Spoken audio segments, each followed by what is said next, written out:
চুয়াডাঙ্গার বিস্তীর্ণ ফসলের মাঠে চলছে বোরো ধান কাটার উৎসব। কালবৈশাখীর আগেই ধান ঘরে তোলার তোড়জোড় চাষিদের। তবে বাদ সেধেছে শ্রমিক সংকট। একসাথে একাধিক ফসল তোলা আর তীব্র গরম হওয়ায় সময় মতো পাওয়া যাচ্ছে না দিনমজুর। এজন্য বেড়েছে খরচও। চুয়াডাঙ্গায় পাকা ধানের সুঘ্রাণ ছড়িয়েছে মাঠের পর মাঠ। সবুজ শীষের মাথায় সোনালি দানা দোল খাচ্ছে বৈশাখের তপ্ত বাতাসে। মাঠের ফসল ঘরে তুলতে দল বেঁধে নেমেছেন কৃষক। ধান কাটা, বাঁধা ও মাড়াইয়ে ব্যস্ত সবাই। আবহাওয়া অনুকূলে থাকায় ফলন হয়েছে ভালো। তবে শেষ বেলায় এসে দুশ্চিন্তায় কৃষক। কালবৈশাখীর আগেই ফসল তুলতে হবে, কিন্তু মিলছে না শ্রমিক। সেই সাথে শ্রমিক খরচ বেড়েছে দ্বিগুণ। যেখানে একজন শ্রমিকের মজুরি ছিল সর্বোচ্চ 400 টাকা, এখন তা বেড়ে দাঁড়িয়েছে 600 থেকে 900 টাকায়। যমুনা স্মার্ট রেফ্রিজারেটর, স্মার্ট লাইফে স্মার্ট রেফ্রিজারেটর।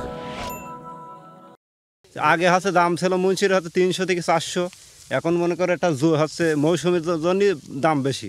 জন্য 700 টাকা, 800 টাকা, 900 টাকা। তাছাড়া স্বাভাবিক আমাদের এখানে শ্রমিকের দাম 400, 350 এরকম ভাবে থাকে। তো এই ক্ষেত তোলার জন্য 700-800 টাকা করে মনিষ, তাও আমাদের নিতে হচ্ছে।